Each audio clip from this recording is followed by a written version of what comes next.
ನಮಸ್ತೆ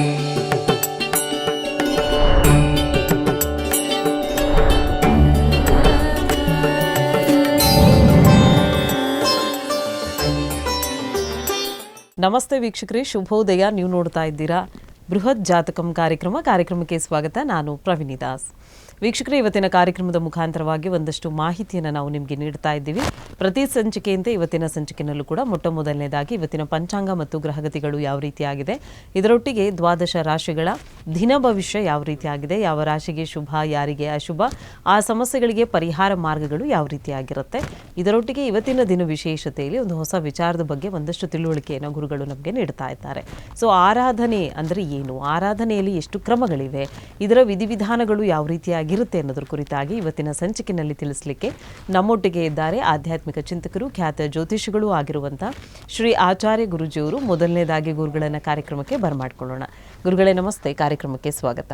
ನಮಸ್ತೆ. ಅಸ್ಮದ್ ಗುರುಭ್ಯೋ ನಮಃ.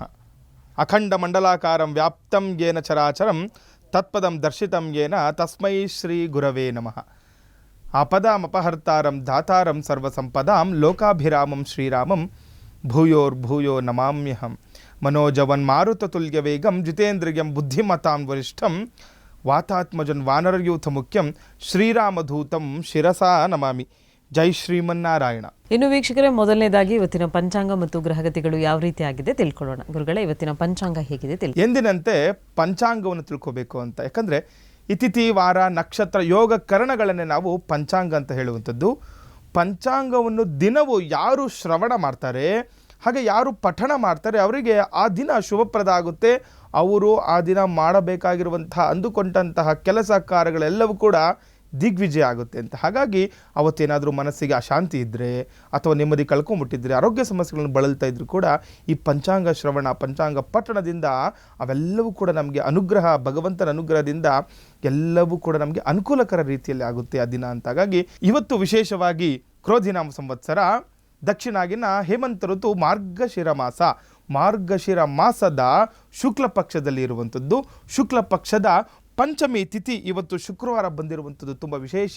ಮಹಾಲಕ್ಷ್ಮಿಯನ್ನು ಯಾರೆಲ್ಲ ಮಹಾಲಕ್ಷ್ಮಿಯ ಅನುಗ್ರಹ ಆಗಬೇಕು, ಆ ಒಂದು ಜಗನ್ಮಾತೆಯನ್ನು ಆರಾಧನೆ ಮಾಡ್ಕೊಳ್ಳಿ, ತುಂಬ ಒಳ್ಳೆಯ ಅನುಕೂಲಕರ ಸುದ್ದಿಯನ್ನು ಕೂಡ ನೀವು ಕೇಳುವಂಥದ್ದು. ಹಣದ ವಿಚಾರವಾಗಿ ಕೂಡ ನಿಮಗೆ ಅನುಕೂಲ ಆಗುತ್ತೆ. ಹಾಗೆ ಶ್ರವಣ ನಕ್ಷತ್ರ, ಧ್ರುವ ಯೋಗ, ಬಾಲವಕರಣವನ್ನು ಕೂಡ ಈ ಪಂಚಾಂಗಗಳಲ್ಲಿ ನಾವು ತಿಳ್ಕೊಬೋದು. ಹಾಗೆ ಇವತ್ತಿನ ರಾಹುಕಾಲ, ಗುಳಿಕ ಕಾಲ ಮತ್ತು ಯಮಗಂಡ ಕಾಲವನ್ನು ಕೂಡ ತಿಳ್ಕೊಳ್ಳೋಣ.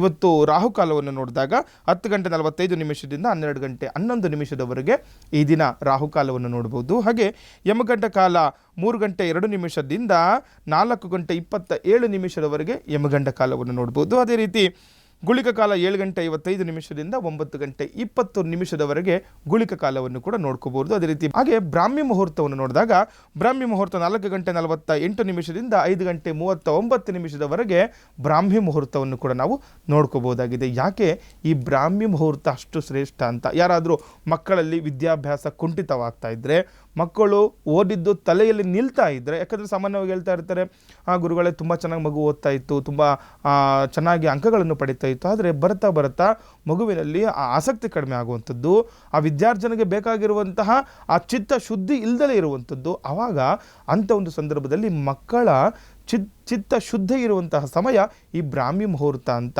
ಈ ಒಂದು ಬ್ರಾಹ್ಮಿ ಮುಹೂರ್ತಗಳಲ್ಲಿ ಮಕ್ಕಳ ವಿದ್ಯಾರ್ಜನೆಗೋಸ್ಕರ ವಿದ್ಯಾಭ್ಯಾಸದಲ್ಲಿ ತೊಡಗಿಸಿಕೊಂಡಾಗ ಅವರಿಗೆ ಆ ವಿದ್ಯೆಯಲ್ಲಿ ಆಸಕ್ತಿ ಕೂಡ ಹೆಚ್ಚಾಗುವಂಥದ್ದು, ಮತ್ತು ಆ ವಿದ್ಯಾರ್ಜನೆ ಕೂಡ ಯಶಸ್ವಿಯಾಗಿ ಮಕ್ಕಳಲ್ಲಿ ಆ ಒಂದು ಬುದ್ಧಿಶಕ್ತಿ ಹೆಚ್ಚಾಗುವಂಥದ್ದು ಕೂಡ ಈ ಸಮಯದಲ್ಲಿ ಅಭ್ಯಾಸಗಳನ್ನು ಮಾಡಿಕೊಂಡಾಗ ಅನುಕೂಲಕರ ರೀತಿಯಲ್ಲಿ ಅವ್ರಿಗೆ ಆಗುವಂಥದ್ದು ಕೂಡ ನೋಡ್ಕೋಬೋದು. ಅದಕ್ಕೋಸ್ಕರನೇ ಬ್ರಾಹ್ಮಿ ಮುಹೂರ್ತದಲ್ಲಿ ಎದ್ದು ಅವರ ಅಭ್ಯಾಸಗಳನ್ನು ಮಾಡಿಕೊಳ್ಳಿ, ಅನುಕೂಲ ಆಗುತ್ತೆ ಅಂತ. ಅದೇ ರೀತಿ ಇವತ್ತಿನ ಸೂರ್ಯೋದಯ ಮತ್ತು ಸೂರ್ಯಾಸ್ತಮವನ್ನು ಕೂಡ ತಿಳ್ಕೊಬೇಕಾಗುತ್ತೆ. ಇವತ್ತು ಸೂರ್ಯೋದಯ ಬೆಳಗ್ಗೆ 6 ಗಂಟೆ 25 ನಿಮಿಷಕ್ಕೆ ಸೂರ್ಯೋದಯವಾದರೆ ಸೂರ್ಯಾಸ್ತಮವು ಸಂಜೆ 6 ಗಂಟೆ 54 ನಿಮಿಷಕ್ಕೆ ಈ ದಿನ ಸೂರ್ಯಾಸ್ತಮವಾಗುವುದನ್ನು ಕೂಡ ನಾವು ನೋಡ್ಕೋಬಹುದಾಗಿದೆ. ಇನ್ನು ವೀಕ್ಷಕರೇ, ಇವತ್ತಿನ ಪಂಚಾಂಗ ಮತ್ತು ಗ್ರಹಗತಿಗಳು ಯಾವ ರೀತಿಯಾಗಿದೆ ಅನ್ನೋದನ್ನು ಗುರುಜಿಯವರು ನಮಗೆ ತಿಳಿಸ್ಕೊಟ್ಟಿದ್ದಾರೆ. ಇನ್ನು ದ್ವಾದಶ ರಾಶಿಗಳ ದಿನ ಭವಿಷ್ಯ ಯಾವ ರೀತಿಯಾಗಿದೆ, ಯಾವ ರಾಶಿಗೆ ಶುಭ, ಯಾರಿಗೆ ಅಶುಭ ತಿಳ್ಕೊಳ್ಳೋಣ. ಗುರುಗಳೇ, ಇವತ್ತಿನ ದಿನ ಭವಿಷ್ಯ ಹೇಗಿದೆ ತಿಳಿಸ್ಕೊಡಿ. ನಮಸ್ತೆ ಸ್ತು ಮಹಾಮಾಗೆ ಶ್ರೀಪೀಠೆ ಸುರಪೂಜಿತೆ ಶಂಖಚಕ್ರ ಗದಾಹಸ್ತೆ ಮಹಾಲಕ್ಷ್ಮೀ ನಮೋಸ್ತುತೆ ಅಂತ. ನೋಡಿ, ಈ ದಿನ ಮಹಾಲಕ್ಷ್ಮಿಯನ್ನು ಪ್ರಾರ್ಥನೆ ಮಾಡ್ಕೊಳ್ಳಿ. ವಿಶೇಷವಾಗಿರುವಂತಹ ಶುಕ್ಲ ಪಕ್ಷದ ಪಂಚಮಿ ಶುಕ್ರವಾರ ಬಂದಿರುವಂಥದ್ದು ತುಂಬ ವಿಶೇಷ.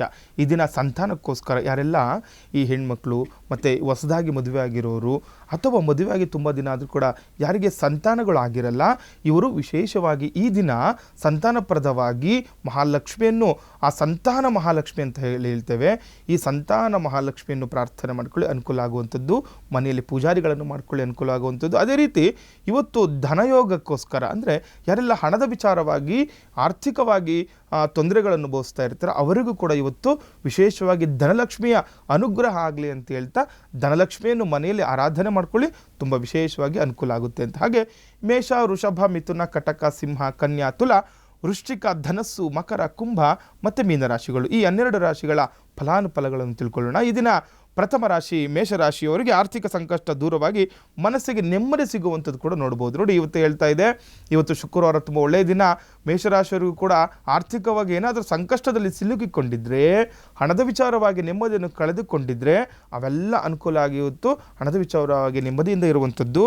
ಹಾಗೆ ಮನಸ್ಸಿಗೆ ಅನೇಕ ಅವಕಾಶಗಳು ಕೂಡ ಅರಸಿ ಬರುವಂಥದ್ದು ಕೂಡ ಈ ದಿನ ನೋಡ್ಬೋದು. ಅಂದರೆ ಅವಕಾಶಗಳಂತಂದರೆ ಏನು, ಯಾವುದೋ ಒಂದು ವ್ಯಾಪಾರ ವಿಚಾರದಲ್ಲಿ ಆಗಲಿ ಅಥವಾ ಉದ್ಯೋಗ ವಿಚಾರದಲ್ಲಿ ಆಗಲಿ ನಿಮ್ಮನ್ನು ಒಂದು ವಿಶೇಷವಾಗಿ ನಿಮ್ಮನ್ನು ಅರಸಿಕೊಂಡು ಬರುವಂಥದ್ದು, ಅವಕಾಶಗಳು ಹೆಚ್ಚಾಗುವಂಥದ್ದು ಕೂಡ ಈ ದಿನ ಗಮನಿಸಬಹುದಾಗಿದೆ. ಹಾಗೆ ಕೆಲವು ಮಹತ್ತರ ಜವಾಬ್ದಾರಿಗಳಿಂದ ನಿಮ್ಮ ಹೆಗಲೇರುವುದಂತೂ ಕೂಡ ನೋಡುವಂಥದ್ದು. ಅಂದರೆ ಇವತ್ತು ಯಾವುದೋ ಒಂದು ನಿಮ್ಮ ವ್ಯಾಪಾರ ಉದ್ಯೋಗ ಸ್ಥಳಗಳಲ್ಲೇನೋ ಅಥವಾ ನೀವು ಮಾಡ್ತಕ್ಕಂತಹ ಕೆಲಸ ಕಾರ್ಯಗಳಲ್ಲಿ ನಿಮಗೆ ಇನ್ನೂ ಮನೆಯಲ್ಲೇ ಆಗಲಿ ಜವಾಬ್ದಾರಿ ಹೆಚ್ಚಾಗುವಂಥದ್ದು ನೋಡ್ಬೋದು. ಅದರಿಂದ ನಿಮಗೆ ಅನುಕೂಲದ ವಾತಾವರಣ ಕೂಡ ಸೃಷ್ಟಿಯಾಗುತ್ತೆ ಮೇಷರಾಶಿಯವರಿಗೆ. ಹಾಗೆ ವೃಷಭ ರಾಶಿ, ದೂರದ ಪ್ರಯಾಣ ಹಮ್ಮಿಕೊಳ್ಳುವ ಸಾಧ್ಯತೆ ಇದೆ ಅಂತ ಹೇಳ್ತಾ ಇರುವಂಥದ್ದು. ಅಂದರೆ ನೋಡಿ, ಯಾರೆಲ್ಲ ವೃಷಭ ರಾಶಿಗಳಿರ್ತಾರೆ ಇವತ್ತು ದೂರದ ಪ್ರಯಾಣನೋ ಅಥವಾ ತೀರ್ಥಕ್ಷೇತ್ರಗಳಿಗೇನೋ ಅಥವಾ ತೀರ್ಥಯಾತ್ರೆ ಮಾಡಲಿಕ್ಕಂತನೋ ಇವತ್ತು ಶುಭ ವಿಚಾರವಾಗಿ ಮದುವೆ ವಿಚಾರನೋ ಅಥವಾ ನಿಮ್ಮ ಉದ್ಯೋಗಕ್ಕೋ ವ್ಯಾಪಾರಕ್ಕೋಸ್ಕರನೋ ದೂರದ ಪ್ರಯಾಣ ಮಾಡುವಂತಹ ಸಾಧ್ಯತೆ ಕೂಡ ಹೆಚ್ಚಾಗಿರುವಂಥದ್ದು.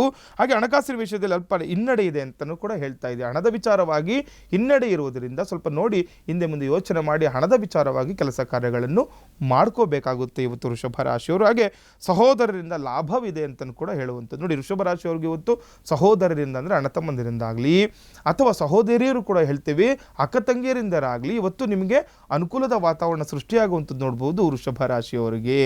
ಹಾಗೆ ಮಿಥುನ ರಾಶಿ, ಹೊಸ ಯೋಜನೆಗಳ ಬಗ್ಗೆ ಚಿಂತನೆ ಮಾಡ್ತೀರಾ ಅಂತ ಹೇಳುವಂಥದ್ದು. ನೋಡಿ, ಯಾರೆಲ್ಲ ಮಿಥುನ ರಾಶಿಗಳು ಇರ್ತೀರಾ ಇವತ್ತಿಂದ ಯಾವುದೋ ಒಂದು ಹೊಸ ಯೋಜನೆ ಮಾಡಬೇಕು ಅಂತ ಅಥವಾ ಯಾವುದೋ ಒಂದು ಕಾರ್ಯ ಪ್ರಾರಂಭ ಮಾಡಲಿಕ್ಕೇನೋ ಅಥವಾ ವ್ಯಾಪಾರ ಉದ್ಯೋಗ ಪ್ರಾರಂಭ ಮಾಡಲಿಕ್ಕೇನೋ ಇವತ್ತು ಯೋಜನೆಯನ್ನು ಪ್ರಸ್ತಾಪನೆ ಮಾಡುವಂತಹ ಸುದಿನ ಆಗಿರುವಂಥದ್ದು.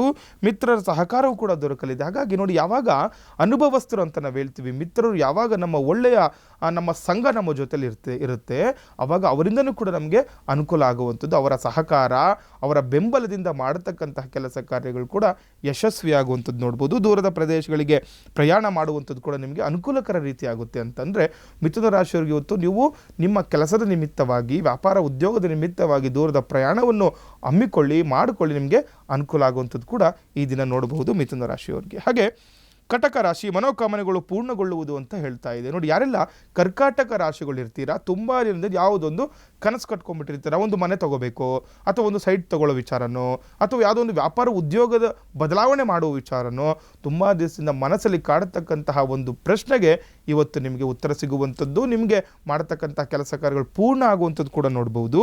ಹಾಗೆ ಉದ್ಯೋಗಕ್ಕೆ ಸಂಬಂಧಿಸಿದಂತೆ ಅನ್ಯರಲ್ಲಿ ಚರ್ಚೆ ಕೂಡ ಮಾಡ್ತೀರಾ ಅಂತ ಹೇಳ್ತಾ ಇದೆ. ನೋಡಿ, ಇವತ್ತು ವಿಶೇಷ ದಿನ ಅಂತ, ಯಾಕಂದರೆ ಇವಾಗ ಉದ್ಯೋಗಾಸಕ್ತರು ಇರ್ತಾರೆ, ಮನೇಲಿ ಎದ್ಬಿಡ್ತಾರೆ, ತುಂಬ ಚೆನ್ನಾಗಿ ಅಭ್ಯಾಸಗಳು ಮಾಡಿರ್ತಾರೆ, ಒಳ್ಳೆ ಯಾವುದೋ ಒಂದು ಉದ್ಯೋಗದಲ್ಲಿ ಒಂದು ವ್ಯಾಪಾರದಲ್ಲಿ ನಿಪುಣತೆಯನ್ನು ಹೊಂದಿರ್ತಾರೆ, ಆದರೂ ಕೂಡ ಇವರು ಉದ್ಯೋಗ ಇಲ್ದಲೇ ಇರ್ತಾರೆ. ಇಂಥವ್ರಿಗೆ ಇವತ್ತು ನಿಮ್ಮನ್ನು ಹುಡುಕಿಕೊಂಡು ಬರುವಂಥದ್ದು, ಅದರ ಜೊತೆ ಚರ್ಚೆ ಮಾಡುವಂಥದ್ದು, ಜೊತೆ ಮಿತ್ರರ ಜೊತೆನೋ ಅಥವಾ ಗೊತ್ತಿರೋರ ಜೊತೆನೋ ಇವತ್ತು ಚರ್ಚೆ ಮಾಡುವಂತಹ ಲಕ್ಷಣಗಳು ಕೂಡ ಗೋಚರ ಆಗಿರುವಂಥದ್ದು. ಹಾಗೆ ಹಣಕಾಸಿನ ಸ್ಥಿತಿ ಕೂಡ ಉತ್ತಮವಾಗಿರುತ್ತದೆ ಅಂತ ಹೇಳ್ತಾ ಇದೆ ಕಟಕ ರಾಶಿಯವರಿಗೆ. ಇನ್ನು ಸಿಂಹ ರಾಶಿ, ಸರ್ಕಾರಿ ಕೆಲಸ ಕಾರ್ಯಗಳಲ್ಲಿ ಅನುಕೂಲ ಅಂತ ಹೇಳ್ತಾ ಇದೆ. ಯಾರೆಲ್ಲ ಸಿಂಹರಾಶಿಗಳಿರ್ತೀರಾ, ಯಾವುದೋ ಒಂದು ಗೌರ್ಮೆಂಟ್ ಕೆಲಸ ಆಗಬೇಕಾಗಿರುತ್ತೆ ಅಥವಾ ಅಲ್ಲಿ ಒಂದು ಕಚೇರಿಗಳಲ್ಲಿ ಕೆಲಸಗಳು ಆಗಬೇಕಾಗಿರುತ್ತೆ, ಇವತ್ತು ನಿಮಗೆ ಅನುಕೂಲ ಆಗುತ್ತೆ ಅಂತ ಹೇಳ್ತಾ ಇದೆ. ಕಾರ್ಯ ಸಿದ್ಧಿ ಆಗುವಂಥದ್ದು ಕೂಡ ನೋಡ್ಕೋಬಹುದು. ದೂರದ ಪ್ರಯಾಣದಲ್ಲಿ ಅನಾನುಕೂಲ ಉಂಟಾಗುವುದು ಅಂತ ಹೇಳ್ತಾ ಇದೆ. ನೋಡಿ, ನಾವು ಸಾಮಾನ್ಯವಾಗಿ ಹೇಳ್ತಾ ಇರ್ತೀವಿ ಕೆಲವರಿಗೆ ದೂರದ ಪ್ರಯಾಣ ಅನುಕೂಲ ಆಗುತ್ತೆ ಅಂತ, ಆದರೆ ಈ ದಿನ ಸಿಂಹರಾಶಿಯವರಿಗೆ ದೂರದ ಪ್ರಯಾಣದಲ್ಲಿ ಅನಾನುಕೂಲ ಅಂತ ಹೇಳ್ತಾ ಇದೆ. ಹೋಗಬೇಕಾಗಿರುವ ಕೆಲಸ ಕಾರ್ಯಗಳು ಇವತ್ತು ಕುಂಠಿತಗೊಳ್ಳುವಂಥದ್ದು, ನಿಧಾನಗತಿಯಲ್ಲಿ ವಾಹನಗಳಲ್ಲಿ ಸಾಗುವಂಥದ್ದು ಗೋಚರ ಆಗಿರುವುದರಿಂದ ಇವತ್ತು ಏನಾದರೂ ದೂರದ ಪ್ರಯಾಣದಲ್ಲಿ ಇದ್ದರೆ ಸ್ವಲ್ಪ ಅದನ್ನು ಕಡಿವಾಣ ಹಾಕಬೇಕಾಗುತ್ತೆ ಸಿಂಹರಾಶಿಯವರು. ಸಾಲದ ಮೊರೆ ದೊರೆಯುವ ಸಾಧ್ಯತೆ ಕೂಡ ಹೆಚ್ಚಾಗಿರುತ್ತೆ ಅಂತ ಹೇಳ್ತಾ ಇದೆ. ಸಾಲದ ವಿಚಾರವಾಗಿ ಏನಾದರೂ ಈಗ ಯಾವುದೋ ಒಂದು ಸಾಲದ ವಿಚಾರವಾಗಿ ನೀವು ಮಾತಾಡಲಿಕ್ಕೇನೋ ಅಥವಾ ಸಾಲ ತೆಗೆದುಕೊಳ್ಬೇಕು ಅಂದ್ಕೊಂಡಿದ್ರು ಕೂಡ ಇವತ್ತು ಸಾಲ ದೊರೆಯುವ ಅವಕಾಶ ಕೂಡ ಹೆಚ್ಚಾಗಿರುವಂಥದ್ದು ಸಿಂಹರಾಶಿಯವರಿಗೆ.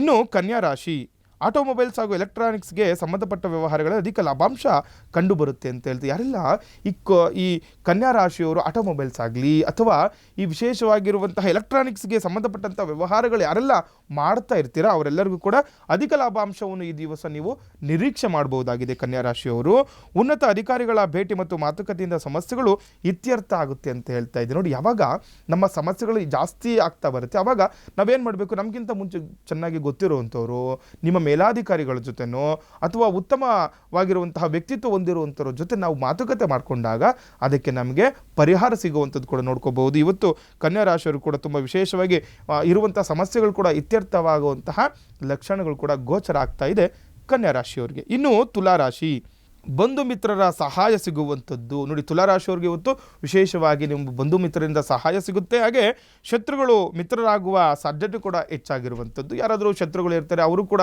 ನಿಮಗೆ ಒಳ್ಳೆಯ ರೀತಿಯಲ್ಲಿ ಅನುಕೂಲ ಮಾಡ್ತಾರೆ. ಹಾಗೆ ಹಮ್ಮಿಕೊಂಡ ಕೆಲಸ ಕಾರ್ಯಗಳಲ್ಲಿ ಯಶಸ್ಸು, ಭೂ ವ್ಯವಹಾರಕ್ಕೆ ಸಂಬಂಧಪಟ್ಟಂಥ ಶೀಘ್ರಗತಿಯಲ್ಲಿ ಲಾಭ ದೊರೆಯುತ್ತೆ ಅಂತ ಹೇಳ್ತಾ ಇದ್ದೀವಿ. ಯಾವುದೇ ಕೆಲಸ ಕಾರ್ಯಗಳು ತಗೊಳ್ಳಿ, ಇವತ್ತು ಯಶಸ್ಸನ್ನು ಕಾಣ್ತೀರಾ. ಭೂಮಿ ವಿಚಾರವಾಗಿ ಕೂಡ ಮಾಡತಕ್ಕಂತಹ ಕೆಲಸ ಕಾರ್ಯಗಳಲ್ಲಿ ಯಶಸ್ಸನ್ನು ಕಾಣ್ತೀರಾ ಇವತ್ತು ತುಲಾರಾಶಿಯವರು. ಇನ್ನು ವೃಶ್ಚಿಕ ರಾಶಿ, ಮನೆಯಲ್ಲಿ ಮಂಗಳ ಕಾರ್ಯ ತಯಾರಿ ನಡೆಯುತ್ತದೆ ಅಂತ ಹೇಳ್ತಿದ್ದೆ. ವೃಶ್ಚಿಕ ರಾಶಿಯವರು ಕೂಡ ತುಂಬ ಶುಭವಾಗಿರುವಂತಹ ದಿನ. ಯಾವುದೋ ಒಂದು ಮಂಗಳ ಕಾರ್ಯಕ್ಕೆ ಈ ದಿನ ಮನೆಯಲ್ಲಿ ತಯಾರಿ ಮಾಡ್ಕೊಳ್ತೀರಾ. ಹಾಗೆ ಯಾವುದೇ ವಿಚಾರದಲ್ಲಿ ಹೆಚ್ಚು ಕೋಪ ಮಾಡಿಕೊಳ್ಳುವಿರಿ ಅಂತ ಹೇಳ್ತಾ ಇದ್ರು. ಯಾವುದೋ ಒಂದು ವಿಚಾರಕ್ಕೆ ಸುಮ್ಮನೆ ಕೋಪಗಳನ್ನು ಮಾಡಿಕೊಂಡಾಗ ಅದರಿಂದ ಅನಾನುಕೂಲಗಳು ಹೆಚ್ಚಾಗುತ್ತೆ. ಹಾಗಾಗಿ ಕೋಪವನ್ನು ಕಡಿವಾಣ ಹಾಕಬೇಕಾಗುತ್ತೆ ಕೋಪಕ್ಕೆ. ಹಾಗೆ ವ್ಯಾಪಾರ ಉದ್ಯೋಗಗಳಲ್ಲಿ ಯಶಸ್ಸನ್ನು ಕಾಣುವಂಥದ್ದು. ಯಾವಾಗ ನಾವು ನಿಷ್ಠೆಯಿಂದ ತಾಳ್ಮೆಯಿಂದ ಕೆಲಸ ಕಾರ್ಯಗಳನ್ನು ಮಾಡ್ಕೊಳ್ತೀವಿ ನಮಗೆ ಯಶಸ್ಸನ್ನು ಸಿಗುವಂಥದ್ದು ಕೂಡ ನಾವು ದಿನ ನೋಡ್ಕೋಬಹುದಾಗಿದೆ ವೃಶ್ಚಿಕ ರಾಶಿ. ಹಾಗೆ ಧನಸ್ಸು ರಾಶಿ, ಹಣವನ್ನು ಆದಷ್ಟು ಕಡಿಮೆ ಖರ್ಚು ಮಾಡುವುದು ಒಳ್ಳೆಯದು ಅಂತ ಹೇಳ್ತಾ ಇದೆ. ಧನಸ್ಸು ರಾಶಿಯವರು ಕೂಡ ಹಣದ ವಿಚಾರವಾಗಿ ಎಚ್ಚರಿಕೆಯಿಂದ ಇರಬೇಕು. ಹಾಗೆ ಶುಭ ಸಮಾರಂಭಗಳಲ್ಲಿ ಭಾಗಿಯಾಗುವ ಸಾಧ್ಯತೆ ಕೂಡ ಹೆಚ್ಚಾಗಿರುವಂಥದ್ದು. ಸ್ನೇಹಿತರ ಸಕಾಲದಲ್ಲಿ ನೆರವು ನೀಡುವಂಥದ್ದು ಕೂಡ ನಾವು ಈ ದಿನ ನೋಡ್ಕೋಬಹುದಾಗಿದೆ ಧನಸ್ಸು ರಾಶಿಯವರಿಗೆ. ಇನ್ನು ಮಕರ ರಾಶಿ, ಹೊಸ ಯೋಜನೆಗಳು ತಯಾರಿ ಮತ್ತು ಅನುಷ್ಠಾನಕ್ಕೆ ಒಳ್ಳೆಯ ಸಮಯ ಅಂತ ಹೇಳ್ತಿದೆ. ಯಾರೆಲ್ಲ ಮಕರ ರಾಶಿಗಳು ಇರ್ತಾರೆ, ಯಾವುದೋ ಒಂದು ಹೊಸದಾಗಿ ಕೆಲಸ ಕಾರ್ಯ ಪ್ರಾರಂಭ ಮಾಡಬೇಕು ಅಂದ್ಕೊಂಡಿದ್ರು ಕೂಡ ಇವತ್ತು ಒಳ್ಳೆಯ ದಿನ ಅಂತಲೂ ಕೂಡ ಹೇಳ್ಬೋದು. ನಿಮ್ಮ ಒಳ್ಳೆಯ ಮಾತುಗಾರಿಕೆಯ ಬಲದಿಂದ ಮಹತ್ವದ ಯೋಜನೆಗಳಲ್ಲಿ ಯಶಸ್ಸು ಸಿಗುವಂಥದ್ದು. ನೋಡಿ, ಸಾಮಾನ್ಯವಾಗಿ ನಾವು ಹೇಳ್ತಾ ಇರ್ತೀವಿ ಮಾತುಗಾರರಿಗೆ ಜಗಳವಿಲ್ಲ ಅಂತ. ನಿಮ್ಮ ಒಳ್ಳೆಯ ಮಾತುಗಾರಿಕೆತನದಿಂದ ನೀವು ಮಾಡತಕ್ಕಂಥ ಕೆಲಸ ಕಾರ್ಯಗಳಲ್ಲಿ ಯಶಸ್ಸನ್ನು ಸಿಗುವಂಥದ್ದು ನೋಡ್ಬೋದು ಮಕರ ರಾಶಿಯವರಿಗೆ. ಇನ್ನು ಕುಂಭರಾಶಿ, ನಂಬಿದವರಿಂದ ಕೈ ಕೊಡುವ ಸಾಧ್ಯತೆ ಕೂಡ ಹೆಚ್ಚಾಗಿರುವಂಥದ್ದು. ಯಾರನ್ನಾದರೂ ಯಾವುದೋ ಒಂದು ಕೆಲಸದ ವಿಚಾರವಾಗಿ ನಂಬಿರ್ತೀರಾ, ಅದರಿಂದ ಅನಾನುಕೂಲಗಳು ಆಗುವಂಥದ್ದು, ಅವರು ಕೈ ಕೊಡುವಂತಹ ಲಕ್ಷಣಗಳು ಕೂಡ ಗೋಚರ ಆಗ್ತಾ ಇದೆ. ಬಂಧು ಮಿತ್ರರೊಡನೆ ಬಂಧು ಮಿತ್ರರ ಜೊತೆ ವಿರೋಧವನ್ನು ಕಟ್ಟಿಕೊಳ್ಳುವಂತಹ ಲಕ್ಷಣಗಳು ಕೂಡ ಕಾಣ್ತಾ ಇರುವಂಥದ್ದು. ಪರಿಶ್ರಮಕ್ಕೆ ತಕ್ಕ ಪ್ರತಿಫಲ ದೊರಕುವಂಥದ್ದು. ನೋಡಿ, ಕುಂಭರಾಶಿಯವರಿಗೆ ತುಂಬ ವಿಶೇಷವಾಗಿರುವಂಥ ದಿನ ಅಂತ ಯಾಕೆ ಹೇಳ್ತೀವಿ ಅಂತಂದರೆ, ಎಷ್ಟೇ ವಿರೋಧ ಇದ್ದರೂ ಕೂಡ ನೀವು ಮಾಡ್ತಕ್ಕಂಥ ಕೆಲಸ ಕಾರ್ಯಗಳಲ್ಲಿ ಎಷ್ಟು ಕಷ್ಟಪಡ್ತೀರಾ ಅಷ್ಟು ನಿಮಗೆ ಫಲ ಸಿಗುವಂತಹ ಲಕ್ಷಣ ಈ ದಿನ ಗೋಚರ ಆಗಿರುವಂಥದ್ದು. ಹಾಗೆ ಕಡೆಯ ರಾಶಿ ಮೀನರಾಶಿ, ಆರ್ಥಿಕ ಸಮಸ್ಯೆ ಇರುವುದಿಲ್ಲ ಅಂತ ಹೇಳ್ತಿದ್ದೆ. ಹಣದ ವಿಚಾರವಾಗಿ ಈ ದಿನ ನಿಮಗೆ ಅನುಕೂಲ ಆಗುವಂಥದ್ದು. ಹಾಗೆ ಕುಟುಂಬದಲ್ಲಿ ವಿನಾಕಾರಣ ಕಲಹಗಳು ಕೂಡ ಹೆಚ್ಚಾಗಿರುವಂಥದ್ದು. ಹಾಗಾಗಿ ಈ ದಿನ ಮೀನರಾಶಿಯವರು ಸ್ವಲ್ಪ ವಿಶೇಷವಾಗಿ ಯೋಚನೆಯಿಂದ ಮಾತುಕತೆ ಆಡಬೇಕಾಗುತ್ತೆ. ಮನೆಯಲ್ಲಿ ಅಹಿತಕರ ಘಟನೆಗಳು ನಡೆಯುವಂತಹ ಲಕ್ಷಣಗಳು ಕೂಡ ಗೋಚರ ಆಗಿರುವಂಥದ್ದು. ಪತ್ರಿಕಾ ವರದಿಗಾರರಿಗೆ ಹೆಚ್ಚು ಎಚ್ಚರಿಕೆ ಇರುವುದು ಸೂಕ್ತ ಅಂತ ಹೇಳ್ತಾರೆ. ಮೀನರಾಶಿಯವರು ಯಾರೆಲ್ಲ ಪತ್ರಿಕೆ ವರದಿಗಾರರಿರ್ತೀರಾ ಇವತ್ತು ಎಚ್ಚರಿಕೆಯಿಂದ ದಿನವನ್ನು ಕಳೆಯಬೇಕಾಗುತ್ತೆ ಮೀನರಾಶಿಯವರು. ಇನ್ನು ವೀಕ್ಷಕರೇ, ಒಟ್ಟಾರೆ 12 ರಾಶಿಗಳ ಫಲಾನುಫಲ ಯಾವ ರೀತಿ ಆಗಿತ್ತು ಅನ್ನೋದನ್ನ ತಿಳ್ಕೊಂಡಿದ್ದಾಯಿತು. ಗುರೂಜಿಯವ್ರನ್ನ ನೀವು ನೇರವಾಗಿ ಬಂದು ಭೇಟಿ ಆಗಬೇಕು ಅಂದರೆ ನೀವು ಮಾಡಬೇಕಾಗಿರೋದು ಇಷ್ಟೇ. ನಿಮ್ಮ ಟಿವಿ ಸ್ಕ್ರೀನ್ ಮೇಲೆ ಕಾಣ್ತಾ ಇರುವಂಥ ನಂಬರ್ಗೆ ಕರೆ ಮಾಡಿ ಒಂದು ಅಪಾಯಿಂಟ್ಮೆಂಟ್ನ ಫಿಕ್ಸ್ ಮಾಡಿಕೊಂಡು ಗುರೂಜಿಯವರ ಕಚೇರಿಗೆ ನೇರವಾಗಿ ಬಂದು ಭೇಟಿ ಆಗಲಿಕ್ಕೆ ಅವಕಾಶವಿದೆ. ಗುರೂಜಿಯವರ ಕಚೇರಿ ಇದೇ ಬೆಂಗಳೂರಿನ ಅಂಚೆಪಾಳ್ಯದಲ್ಲಿದೆ. ಸೊ ಭೇಟಿಯಾಗಿ ನಿಮ್ಮೆಲ್ಲ ಸಮಸ್ಯೆಗಳಿಗೆ ಪರಿಹಾರವನ್ನು ಕಂಡುಕೊಳ್ಳಿ ಅಂತ ಹೇಳ್ತಾ ಕಾರ್ಯಕ್ರಮದಲ್ಲಿ ಪುಟ್ಟದೊಂದು ವಿರಾಮ.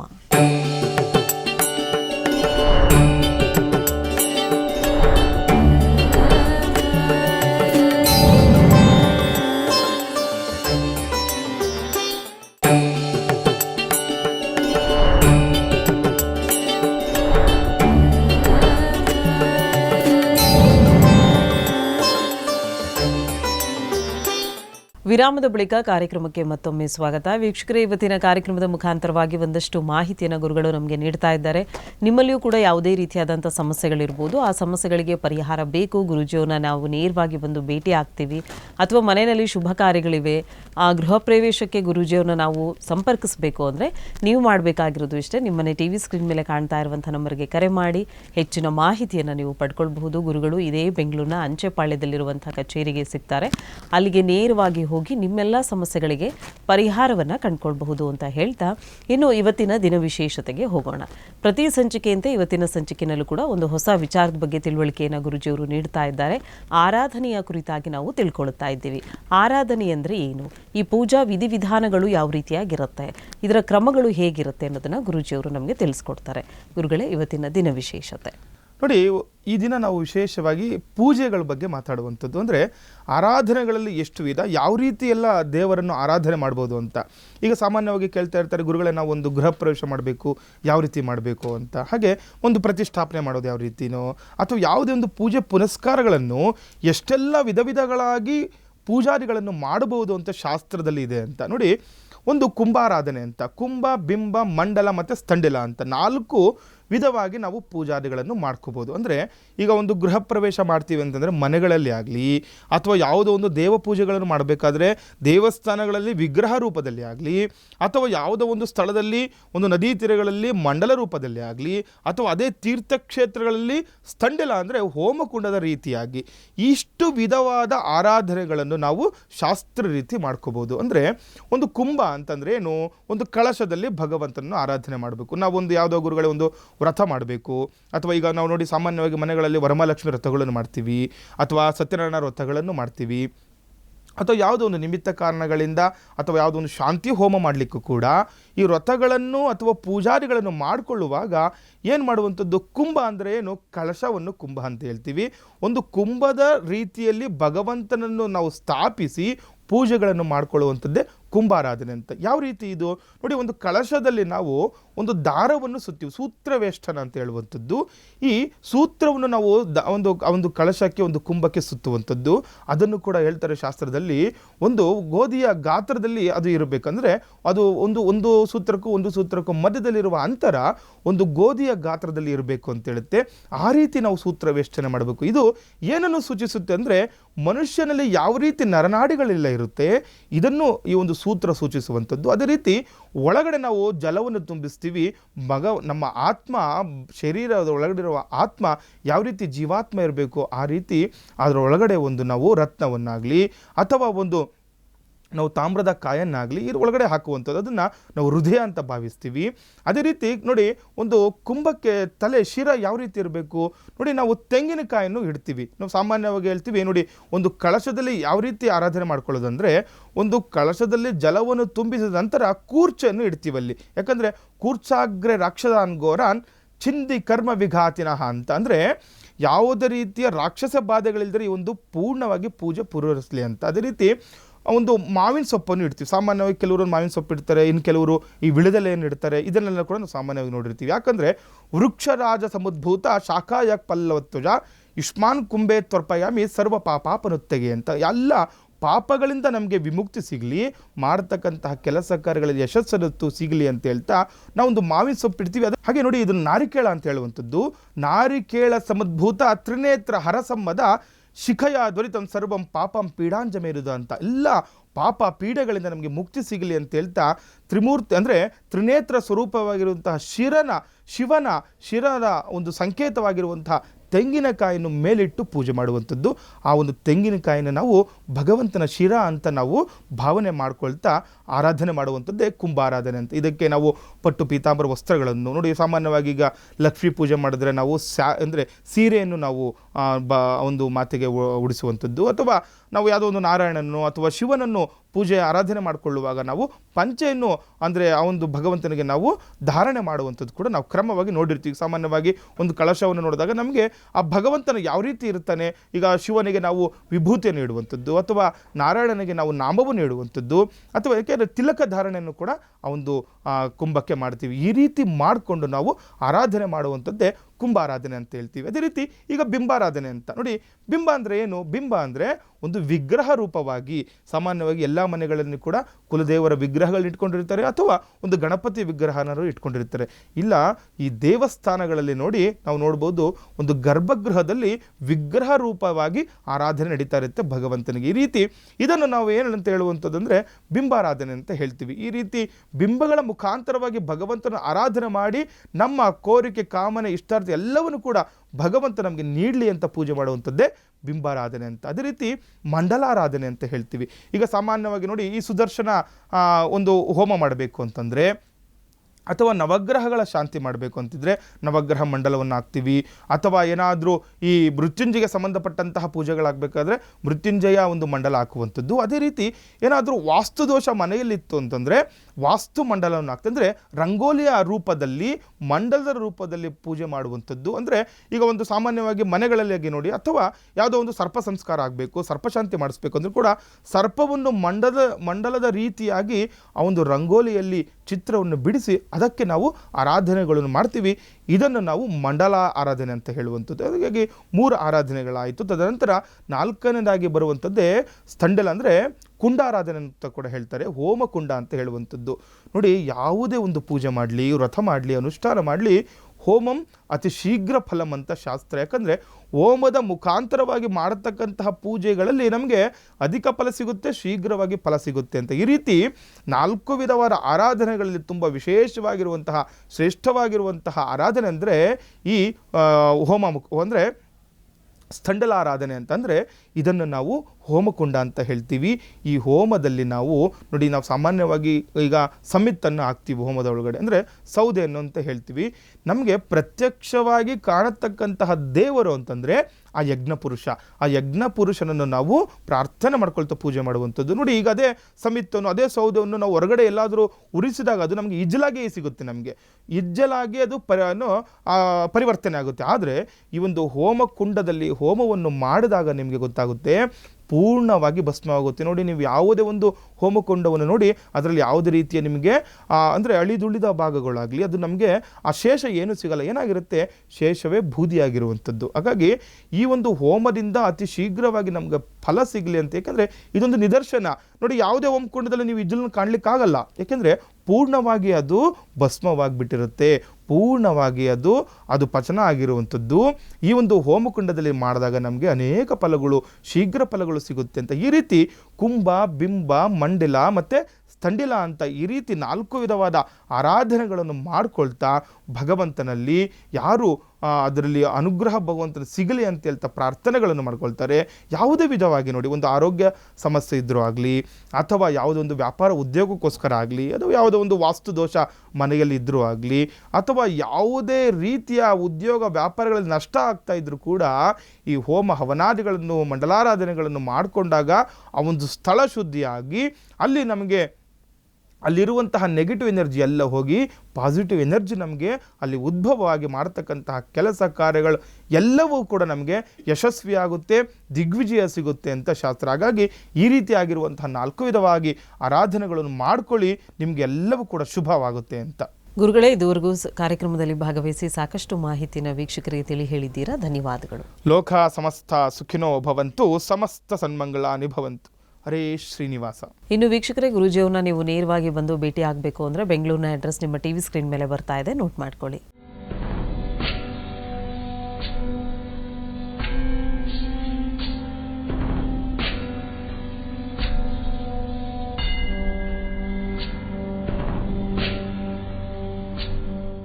ಇದಾಗಿತ್ತು ಇವತ್ತಿನ ವಿಶೇಷ ಕಾರ್ಯಕ್ರಮ. ಮತ್ತೆ ನಿಮ್ಮ ಭೇಟಿ ಮುಂದಿನ ಸಂಚಿಕೆಯಲ್ಲಿ. ಧನ್ಯವಾದಗಳು.